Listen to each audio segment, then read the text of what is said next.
Assalamualaikum warahmatullahi wabarakatuh. Kembali lagi dengan saya Davina Putri Azhara dari kelas PGMI 3C. Di sini saya akan menjelaskan tentang pendekatan dan model-model pengembangan kurikulum. Sebelumnya, apa sih pengertian tentang pendekatan itu? Pendekatan adalah cara kerja dengan menerapkan strategi dan metode yang tepat dengan mengikuti langkah-langkah pengembangan yang sistematis agar memperoleh kurikulum yang lebih baik. Ada 7 model pengembangan kurikulum. Setidaknya ada 4 pendekatan dalam pengembangan kurikulum dan 3 model pengembangan kurikulum. Di antaranya yaitu 1. Model humanistik, 2. Model subjektif, 3. Model rekonstruksi sosial, 4. Model teknologi, 5. Model pendidikan gerak, 6. Pendidikan petualangan, 7. Pendidikan kebugaran. Yang pertama yaitu model humanistik. Pada kurikulum humanistik ini, pendidikan diharuskan mampu menciptakan keterikatan secara emosional dengan peserta didik. Hal ini berkaitan dengan perkembangan individu peserta didik. Peran pendidik yang diperlukan yakni mendengarkan pendapat, menghargai setiap individu, tampil dengan upaya apa adanya dan tidak dibuat-buat. Kurikulum ini memfokuskan pada integritas, maksudnya kesatuan tingkah laku, bukan hanya pada kecerdasan tetapi juga pada emosional peserta didik. Yang kedua yaitu model subjek akademik. Model konsep akademis merupakan model tertua. Pendekatan ini sangat memprioritaskan perencanaan program serta penyusunan bahan pembelajaran dalam disiplin ilmu tertentu.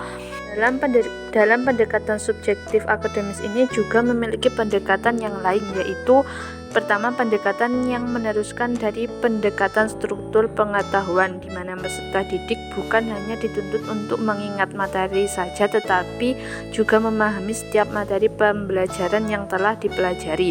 Yang kedua, studi bersifat lebih integratif, maksudnya berbagai tanggapan dari masyarakat yang menuntut beragam model pengetahuan yang bersifat lebih komprehensif.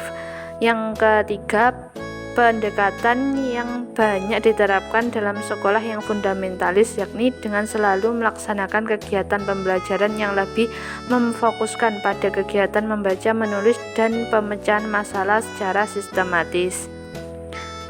Yang ketiga yaitu model rekonstruksi sosial, model kurikulum yang memusatkan pada permasalahan yang dihadapi peserta didik dalam lingkungan masyarakat. Model ini bersumber dari aliran pendidikan internasional, yaitu pandangan pendidikan merupakan bukan hasil upaya sendiri, namun dengan upaya bersama, yaitu dibutuhkan interaksi antara peserta didik, pendidik, dan lingkungan pendidikan.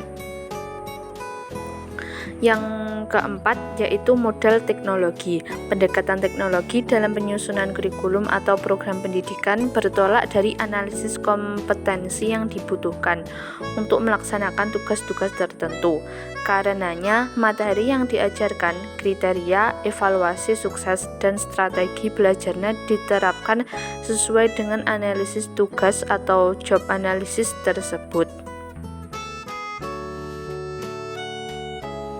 Yang kelima yaitu model pendidikan gerak. Dalam pengembangan kurikulum pendidikan gerak, keseluruhan konsep itu dimanfaatkan dan dielaborasi serta menjadi wahana bagi anak untuk mengeksplorasi kemampuan kognitif dalam geraknya, sehingga anak dilatih berpikir kritis dan meningkatkan kemampuan memecahkan masalah yang diberikan oleh guru dalam pembelajaran pendidikan jasmani, olahraga, dan kesehatan di sekolah dasar.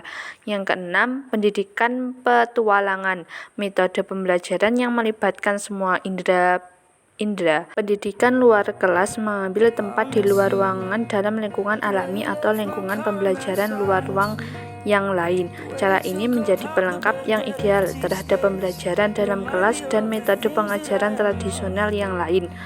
Pendidikan petualangan membelajarkan siswa tersebut tentang tanggung jawab dan pengambilan keputusan melalui aktivitas aktivitas gerak dalam situasi yang baru tersebut. Yang ketujuh yaitu pendidikan kebugaran. Perencanaan model ini berasumsi bahwa aktivitas jasmani merupakan inti gaya hidup yang sehat dan bahwa perkembangan gaya hidup yang demikian memerlukan pengetahuan mengenai kebugaran jasmani yang meliputi hubungan aktivitas, kesehatan, keterampilan jasmani yang menyehatkan, dan komitmen terhadap keutamaan latihan. Demikian pemaparan materi dari saya. Jika ada kurangnya, saya mohon maaf. Sampai jumpa lagi. Wassalamualaikum warahmatullahi wabarakatuh.